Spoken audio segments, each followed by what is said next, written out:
I made a mistake. Oh. I was wrong, I was called out on it, and I'm going to admit it. I'm going to take off my clever hat. You also have TEG generators, wind turbines, steam generators, and hydro generators.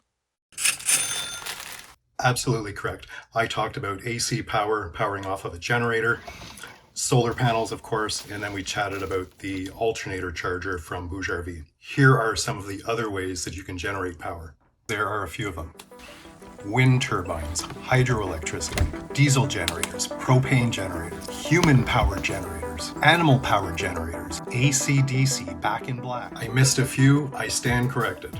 The most practical on that list, of course, is wind turbines. I looked into them when I first got the cabin and I thought, what a great combination, solar and wind. I know somebody south of the border is not so crazy about windmills, but I'm talking about just a little wind turbine on top of your cabin, just as another redundancy, right? Another way to generate a little bit of extra power when solar is not available. I also wanted to touch on the gas generator that I'm using. I talked about using an inverter generator as opposed to a non-inverter generator, and there was a comment.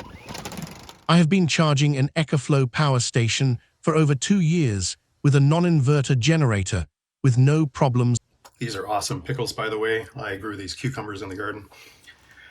Full disclosure, I used a regular inverter, not a pure sine wave inverter, for a few years, and I used it to power up my lights, a television, a little DVD player I had at the time, and a video projector. I got away with it. Didn't have any issues with anything. That said, I wasn't powering any sensitive electronics with it. I certainly would never use anything but a pure sine wave inverter or generator for running my CPAP machine. Those things are not cheap. The same thing applies to power stations. I guess my question is, why would you take the risk when you've put such an investment into a power station? These things can cost a few $100s or more. Why would you risk that investment? Inverter generator doesn't cost that much more than a regular generator. So for the sake of saving a couple $100 or whatever it is, I would still not recommend to anybody to buy anything but an inverter generator. If you're not relying on solar power, a generator is probably going to be your main source of power.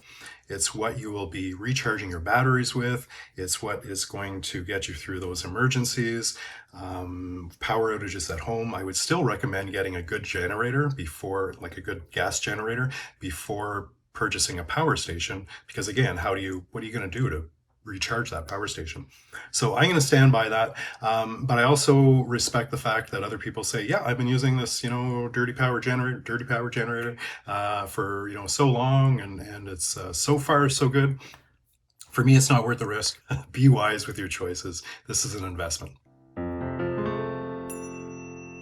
Next up, I had a comment about the NOCO 10 amp battery charger I was using. It's time to upgrade and get you a 20 amp. It's faster. Absolutely correct. A 10 amp charger is a trickle charger. It's fine if you're taking your battery home with you, you've got AC power, and you're just passively charging that from an AC wall outlet. If a 100 amp battery is fully drained, it's going to take you 10 hours of running your generator to charge that thing back up with a 10 amp battery charger. Do yourself a favor, at least double it to a 20 amp charger.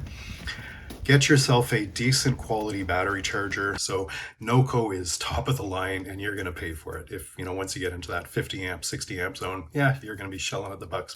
I'm going to tease out a video that's coming in February where I'm going to be testing out a really, like a big capacity lithium battery. And this is something where you really don't want to skimp, because if you're using a 10 amp battery with something that is, over 300 amps, you want to get something bigger than that. Coffee is just as nice in the city as it is in the woods. Just letting you know. The last thing I want to touch on here is just the direction of the channel. Somebody was saying, geez, I hate to see you go into like full review mode and this channel going into just a product review channel. That's not going to happen. I am trying to grow this channel. We just celebrated, 10,000 subscribers. Thank you so much, guys. I am certainly not going to stray away from the off-grid content. The fact is that people are interested in products. People buy stuff for their off-grid journey. I use products myself. Obviously, if you watch my channel, you see the power stations I use. You see the batteries I use.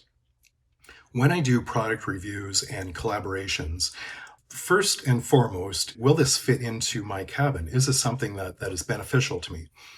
Next is this something that is beneficial to you guys? Is it something that you might be interested in, that I can share my experience and learn with you? And in the meantime, let me know what type of content you're looking for in 2026. I'm planning at the end of each month to do more of an introspective, cinematic, quiet video, slow video, if you will. So I'm really trying to keep things fresh, both for me as a creator and for you guys as the viewers. Happy off-gridding, guys. We'll see you in a week, and we'll be back in the woods for some more off-grid adventures. Cheers.